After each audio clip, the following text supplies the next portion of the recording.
ये आप देखिए, हमारे प्रधानमंत्री जी और अदानी जी एक साथ खड़े हैं, एक हैं तो सेफ हैं, और ये लक्ष्य है।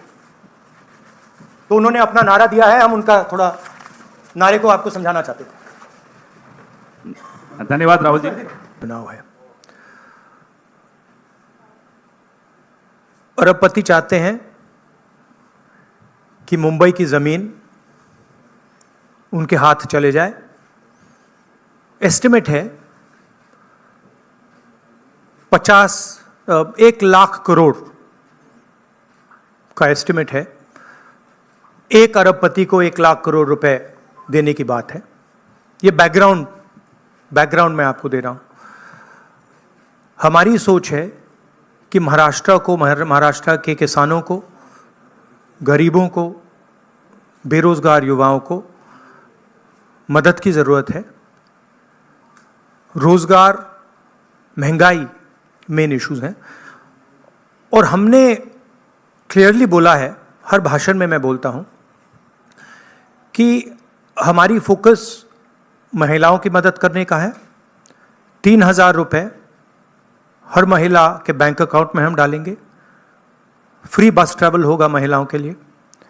किसानों के लिए 3 लाख रुपए तक का कर्जा माफ होगा। सोयाबीन के 7,000 रुपये प्रति क्विंटल। प्याज के किसानों के लिए fair price committee. Fair MSP कपास के किसानों के लिए। कास्ट सेंसस जो हम तेलंगाना में, कर्नाटक में करवा रहे हैं, वो हम महाराष्ट्र में करवाएंगे। हम जानना चाहते हैं और महाराष्ट्र की जनता को बताना चाहते हैं कि किसकी कितनी यहाँ पे भागीदारी है, कितना पार्टिसिपेशन है, किसकी कितनी आबादी है। हम चाहते थे कि दिल्ली सरकार इसको करे। पार्लियामेंट हाउस में मैंने साफ बोला है, नरेंद्र मोदी जी के सामने बोला है कि हम कास्ट सेंसस करवाएंगे। ये देश के सामने सबसे बड़ा मुद्दा है। तकरीबन 50%, एस्टिमेट है 50% पिछड़ा वर्ग है, उनकी कहीं पार्टिसिपेशन नहीं है, सरकार में नहीं है, कॉर्पोरेट इंडिया में नहीं है, मीडिया में नहीं है।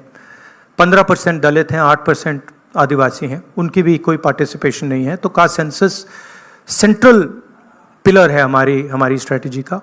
हमने पार्लियामेंट हाउस में मैंने कहा है 50% रिजर्वेशन की दीवार भी हम तोड़ देंगे। वो भी प्रधानमंत्री करना नहीं चाहते हैं।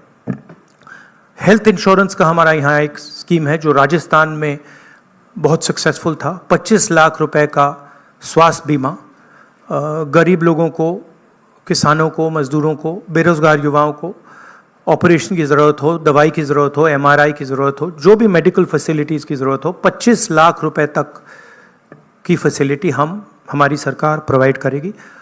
और फाइनल जो युवा हैं, जो नरेंद्र मोदी जी की पॉलिसीज़ ने, नोटबंदी ने, जीएसटी ने जिनको बेरोज़गार किया है, उनके लिए अनएम्प्लॉयमेंट अलाउंस 4,000 रुपये का मंथली, और 2.5 लाख जो सरकारी नौकरियां हैं उनको हम कमिट कर रहे हैं कि उनको हम आपके हवाले करेंगे। तो ये हमारा प्रोग्राम है। मेन इशू वही है। एक तरफ अदानी जी खड़े हैं, धारावी पे निशाना है। महाराष्ट्र की जो धन है उस पर निशाना है। मुंबई के नेचर को चेंज करने का लक्ष्य है। और दूसरी तरफ हमारे किसान, मजदूर, युवा जो एस्पायर कर रहे हैं, जो सपना देख रहे हैं, जिनका सपना हर रोज़ महाराष्ट्र की सरकार तोड़ रही है। तो ये लड़ाई है। Thank you. एक एक करके मैं अभी बता रहा हूँ। एक मिनट, बिल्कुल। अभी आपने बड़ा अच्छा व्यवस्थित रखा। इससे पहले आप सवाल शुरू करें, राहुल जी से मैं आग्रह करूंगा कि आपके सामने कुछ और भी कुछ ऐसा दिखाएं। एक सेकंड, वो क्या था? व्हाट वाज द नारा दैट मोदी जी गेव? क्या है? एक है तो सेफ है। हाँ, यस, दैट वाज। ये देखिए, इधर लाइए भैया इसको।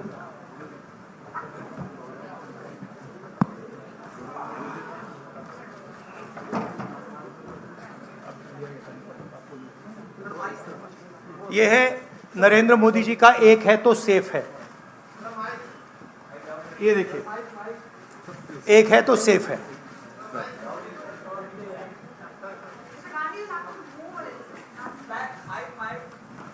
भी ये इसमें एक है तो सेफ है, ये नरेंद्र मोदी जी की महाराष्ट्र सरकार की स्ट्रेटजी है, हम आपको ये दिखाना चाह रहे हैं। मुश्किल खुलता है माया, ये पकड़िए, ये देखिए, एक है तो सेफ है, देख लीजिए। और ये स्ट्रैटेजी का लक्ष्य है, देखिए, एक है तो सेफ है, धारावी का मैप है, ये भी दिखा दीजिए, दूसरा पोस्टर दीजिए। ये 1 लाख करोड़ रुपए का धंधा चल रहा है। ये आप देखिए, हमारे प्रधानमंत्री जी और अदानी जी एक साथ खड़े हैं, एक हैं तो सेफ हैं, और ये लक्ष्य है।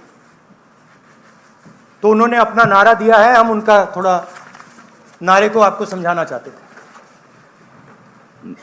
धन्यवाद राहुल जी। ये अच्छा है, इसको पीछे रखेंगे। अच्छा, वो पोस्टर भी लगा दो साइड पे, पकड़ लो पीछे, एक इस साइड पकड़ लो, बस। हाँ, बताइए भैया।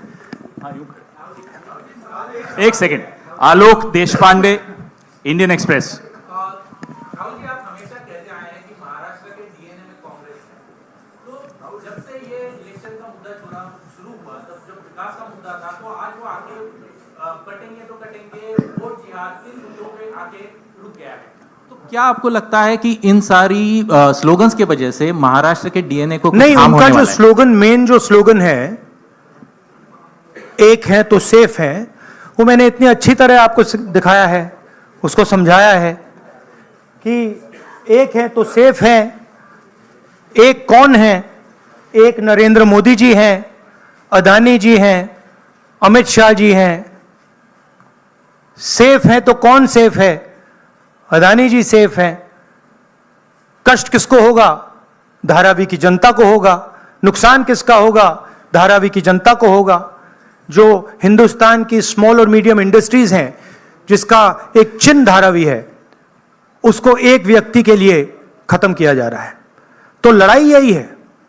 नारा उन्होंने दिया, हमने आपको समझा दिया। इस इलेक्शन का नारा मोदी जी ने दिया है और बिल्कुल सही नारा है। एक है तो सेफ है। सवाल है सेफ कौन है, सेफ किसका है, एक कौन है, यह सवाल है। दीपक भट्टू से लोकमत। राहुल जी, आज मार्केट में किसानों को सोयाबीन का 4,000 रुपया करीबन रेट मिल रहा है। एमएसपी है 4,830 रुपया। तो आपने कहा है कि हम लोग 7,000 रुपये देंगे अगर सत्ता पे आएंगे तो, और प्लस बोनस। तो 4,000 और 7,000 प्लस बोनस, ये जो डिफरेंस है वो कहाँ से कांग्रेस कॉम्पेंसेट करेगी? ये हमने सारे कैलकुलेशंस कर रखे हैं, हमारा एक्सपीरियंस है, हमने ऐसी ही पॉलिसीज छत्तीसगढ़ में चलाई हैं। तो financially there is no problem, this is easily feasible, we have done all the calculations. Study किया है हमने। अगर आप डिटेल्स चाहते हैं तो हमारी टीम से हम आपको पूरा फाइनेंशियल डिटेल्स, ये जो हमारी कमिटमेंट्स हैं, इसका पूरा फाइनेंशियल डिटेल हम आपको दे देंगे, कोई प्रॉब्लम नहीं है। रंजीत सिंह, ANI। अभी राहुल जी गुड मॉर्निंग। मैं रंजीत, ANI से। आप चूंकि काफ़ी केंद्रित हैं धारावी के मुद्दे को लेकर के, तो मैं सवाल करना चाहूँगा कि 2005 से धारावी में कोई डेवलपमेंट हुआ नहीं है, रीडेवलपमेंट के नाम पे अगर हम बात करें तो अब जो योजना वहाँ चल रही है, आप चूंकि कह रहे हैं कि बिलियनियर को लखपति बनाने की कोशिश है, 1 लाख करोड़ का उनका टारगेट है। तो 2005 से अब तक जो विकास नहीं हुआ है, अब अगर शुरू हुआ है, उसमें आपको कमियां नजर आती हैं, और आप सरकार आने पे बदलने की बात भी की है महाविकास आघाड़ी ने। नहीं, विकास तो नहीं हुआ सवाल नहीं है, रीडेवलपमेंट। हाँ, रीडेवलपमेंट। हाँ, तो उसके लिए अगर सरकार आपकी आती तो योजना बंद होगी, तो वो पुनर्विकास और लंबा नहीं किया जाएगा? 3 साल या 5 साल कम से कम लगेंगे, फिर एक बार शुरू होके और लेट। देखिए, हमारी पोजीशन बिल्कुल क्लियर है। ये जो जमीन है, जो लोग धारावी में रहते हैं, उनकी जमीन है, वो उस पे सालों से रह रहे हैं। वहाँ पे वो काम करते हैं, स्मॉल और मीडियम बिजनेसेस का हब है। धारावी को कन्वर्ट करने में दूसरी भी इश्यूज हैं। मैंग्रोव्स की जो ज़मीन है वो छीनी जा रही है, यहाँ पे बाढ़ आती है, ज़्यादा आएगी, लोगों को नुकसान होगा, और पूरा का पूरा काम एक व्यक्ति की मदद करने के लिए है। That is our objection. Our objection is that it is unfair, it is being done, the entire political machinery is being twisted to help one person. We are not convinced about how the tendering process was worked out, and we are absolutely convinced that this is theft of Dharavi land, and it is being handed over to one person. इसी व्यक्ति को देश के airports दिए जा रहे हैं, इसी व्यक्ति को डिफेंस की पूरी मैन्युफैक्चरिंग की इंडस्ट्री दी जा रही है, इसी व्यक्ति को पोर्ट्स दिए जा रहे हैं, इसी व्यक्ति को धारावी दिया जा रहा है, इसी को मुंबई का एयरपोर्ट दिया जा रहा है। और मैंने यहां पे आपको क्लियरली दिखाया है कि पुराना रिश्ता है प्रधानमंत्री का। तो ये अदानी जी अपने आप नहीं कर सकते हैं। Without clear support of the prime minister of India, Dharavi can not be taken away from the people of India. तो ये हो रहा है यहां पे, और ये चुनाव का मुद्दा है, बैकग्राउंड में है, फोरग्राउंड में है। यही मुद्दा है कि महाराष्ट्र का जो धन है वो महाराष्ट्र की जनता को मिलेगा, महाराष्ट्र के लोगों को मिलेगा, या फिर एक व्यक्ति को मिलेगा। और मैंने यहां प्रोजेक्ट्स के बारे में बोला है, मेरे पास लिस्ट है जो प्रोजेक्ट्स महाराष्ट्र के थे, जो आपसे छीनकर, महाराष्ट्र के युवाओं से छीनकर दूसरे स्टेटों में गए हैं। मैं लिस्ट पढ़ना चाहूंगा, और टोटल इसकी जो वैल्यू है, महाराष्ट्र के युवाओं को मालूम होना चाहिए कि आपकी सरकार क्या कर रही है। वेदांता का फॉक्सकॉन सेमीकंडक्टर प्लांट जो था, 1 लाख युवाओं को महाराष्ट्र में रोजगार मिलता, 1.5 लाख करोड़ रुपए की इंडस्ट्री का प्रोजेक्ट था, यह आपसे छीन लिया गया है।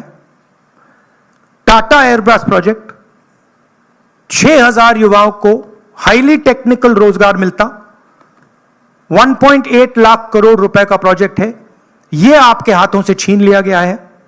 IPhone manufacturing plant, 75,000 jobs Maharashtra के युवाओं को मिलते, 2 लाख करोड़ रुपए का प्रोजेक्ट था, यह आपके हाथ से छीन लिया गया है। International finances service centre, 2 lakh युवाओं को रोजगार मिलता, 1.63 लाख करोड़ का प्रोजेक्ट है, यह आपके हाथ से छीन लिया गया है। गेल पेट्रोकेमिकल प्रोजेक्ट, 60,000 करोड़ का प्रोजेक्ट है, 20,600 युवाओं को रोजगार मिलता, यह आपसे छीन लिया गया है। बर्ड ड्रग पार्क, 80,000 युवाओं को रोजगार मिलता, 3,000 करोड़ का प्रोजेक्ट है। सेमीकंडक्टर प्लांट्स, 90,000 करोड़ के प्रोजेक्ट्स हैं, 3 लाख युवाओं को रोजगार मिलता। टोटल 5 लाख युवाओं के जो जॉब्स हैं वो आपसे छीने गए हैं। महाराष्ट्र के युवाओं, आप इस बात को समझिए, धारावी की जमीन छीनी जा रही है। मोदी जी सामने बोल रहे हैं, एक हैं तो सेफ हैं, अदानी जी को दी जा रही है। 7 लाख करोड़ रुपए के प्रोजेक्ट्स आपसे छीने गए हैं, और 5 लाख युवाओं को रोजगार मिल सकता था, वो आपसे लिया गया है और दूसरे प्रदेशों में गया है। ये रिकॉर्ड है, ये पक्की बात है, ये हवा की बात नहीं है। अनन्या गुप्ता, और पीटीआई। अगर आप इसके डिटेल चाहते हैं तो हम आपको सबको डिटेल्स दे सकते हैं। महाराष्ट्र के युवाओं, आप ये बात समझिए, आपसे आपकी सरकार, महाराष्ट्र की सरकार रोजगार चोरी कर रही है। Sir, if we see the tendering process, it is stated that everyone will get houses in Dharavi who are staying over there. So how do you claim and justify that people will get Everybody homeless? everybody knows how Adani tendering process works. The whole country knows it.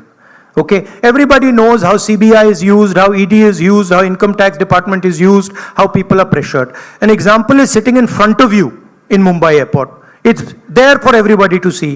Now, it's one thing if the media doesn't want to report it, right? But the fact of the matter is the whole country knows that Mr. Adani is fully supported by the Prime Minister, and anything that Mr. Adani wants, he gets. Sir Deepa इस कदम elections में साकाल, एक second please, अनुशासन please. Deepa कदम साकाल। धारावी का redevelopment policy कैसी होगी, इसका आपके पास counter agenda क्या है? धारावी का रीडेवलपमेंट कैसे होगा, इसका धारावी का डेवलपमेंट जो वहां के स्टेक होल्डर्स हैं उनके इंटरेस्ट को लेकर होगा। आज उनके इंटरेस्ट को परे किया जा रहा है, उनके इंटरेस्ट को निगेट किया जा रहा है और इनके इंटरेस्ट को पूरा सपोर्ट दिया जा रहा है।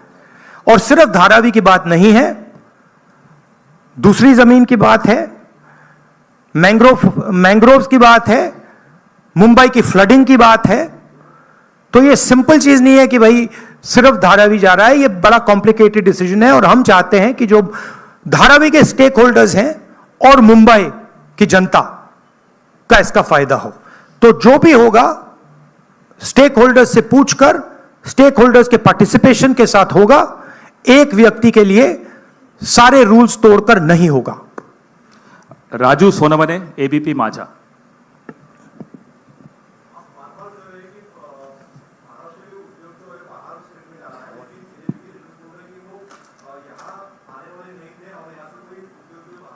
नहीं, मैंने आपको लिस्ट पढ़ के दी है। 8 प्रोजेक्ट्स मैंने आपको डिटेल करके दिए हैं, क्योंकि बीजेपी ने बात बोली है मेरे बारे में कि कौन से प्रोजेक्ट्स की बात कर रहा हूं। तो ये हैं प्रोजेक्ट्स, लिस्ट हैं। इन प्रोजेक्ट्स को आप देख लीजिए, आप स्टडी कर लीजिए। ये सारे के सारे महाराष्ट्र में आने थे, ये सारे के सारे गुजरात गए हैं। ये फैक्ट है। लास्ट और ये हर महाराष्ट्र के युवा को मालूम होना चाहिए कि आपकी जमीन अदानी जी को दी जा रही है, आपका फ्यूचर अदानी जी को दिया जा रहा है। और यहां पे जो 8 प्रोजेक्ट्स हैं, जो पूरे महाराष्ट्र के युवाओं के फ्यूचर के प्रोजेक्ट्स थे, वो सब छीन कर आपसे दूसरे स्टेट में चले गए। राहुल जी अक्षय, एक सेकेंड, ऐसा राहुल जी ऐसे नहीं भैया, एक एक करके प्लीज। एक करके, अभी वो कहीं नहीं जा Thank रहे you. जब तक आप। अक्षय मानकणी, नहीं, टीवी 9 मराठी। राज्य के विधानसभा इलेक्शन चालू है, बट देवेंद्र फडणवीस बोल रहे हैं कि ये धर्मयुद्ध अभी खेलना पड़ेगा, क्योंकि संजय तोमानी जो मुस्लिम पर्सनल लॉ बोर्ड के प्रवक्ता है, उनकी एक ऑडियो क्लिप देखिए बीजेपी को डिस्ट्रैक्ट करने की आदत है। मैंने आपसे कहा कि मेन मुद्दा रोजगार का है। उसके बाद मैंने आपको ये 8 प्रोजेक्ट्स की लिस्ट दी, राइट, जो डिटेल कर रहे हैं कि 7 लाख करोड़ के प्रोजेक्ट्स यहां से गए और 5 लाख युवाओं को जो रोजगार मिलना था वो महाराष्ट्र की सरकार ने यहां से भेज दिए। धारावी की जमीन की बात की, 1 लाख करोड़ रुपए की वैल्यू है, महाराष्ट्र की है, मुंबई की है, मुंबई के लोगों की है, वो आपके सामने छीनी जा रही है। जो स्टेक होल्डर्स हैं उनको परे किया जा रहा है, ठीक है। किसानों को सही दाम नहीं मिलता है, बेरोजगारी बढ़ती जा रही है, महंगाई है। अब बीजेपी इन सवालों के जवाब कैसे दे? वो दे ही नहीं सकती है। तो डिस्ट्रैक्ट तो करना ही पड़ेगा, कुछ ना कुछ तो करना पड़ेगा, मगर डिस्ट्रैक्शन होगा नहीं। लास्ट क्वेश्चन, साहिल जोशी। राहुल जी यहाँ पर है। भैया last question please. Rahul ji यहाँ पर है। किसको दे रहे हैं? साहिल यहाँ पर। सर यहाँ पर। सर कल जो महाविकास आघाड़ी की रैली हुई थी, वहां पर उद्धव ठाकरे ने कहा कि अगर उनकी सरकार आएगी तो सबसे पहला काम वो ये करेंगे कि अडानी का टेंडर रद्द करेंगे।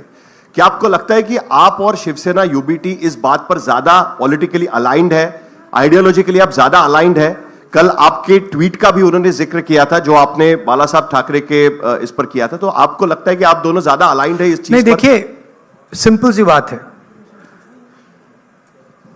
हमारी जो सरकार आएगी वो महाराष्ट्र के लोगों की इंटरेस्ट को प्रोटेक्ट करेगी। जो धारावी में हो रहा है वो महाराष्ट्र की जनता के इंटरेस्ट के खिलाफ है, वो धारावी के जो रेजिडेंट्स हैं उनके इंटरेस्ट के खिलाफ है, वो मुंबई के जो रेजिडेंट्स हैं उनके इंटरेस्ट के खिलाफ है। हम महाराष्ट्र के, मुंबई के और धारावी के जो रेजिडेंट्स हैं उनके इंटरेस्ट को प्रोटेक्ट करेंगे। इसीलिए हम एक साथ खड़े हैं और जो उद्धव जी ने कहा है वो सही है और उसका मैं सपोर्ट करता हूं। धन्यवाद राहुल जी, आप सबको बहुत बहुत धन्यवाद। सर, फिर आएंगे, बहुत जल्दी आएंगे। सर 23 तारीख के बाद फिर आएंगे। धन्यवाद। Thank you. सुनिए सुनिए भैया, एक सेकंड मुझे बोलने दीजिए, मुझे बोलने दीजिए प्लीज। एक सेकंड, मुझे बोलने दीजिए। एक सेकंड। सो थैंक यू, आप सबका बहुत बहुत धन्यवाद। आगे भी जाना है, देखिए लास्ट है क्या? मुझे झारखंड जाना है। भैया आप प्लीज बैठ जाइए, मैं बात कर रहा हूं, आप बैठ जाइए 2 मिनट, डिस्टर्ब मत कीजिए। हाँ, तो आप सबका मैं धन्यवाद करता हूं। मुझे झारखंड में भी ऐसा ही प्रेस कॉन्फ्रेंस करना है और टाइमिंग की थोड़ी इशू है, तो मैं आप सबका धन्यवाद करता हूं।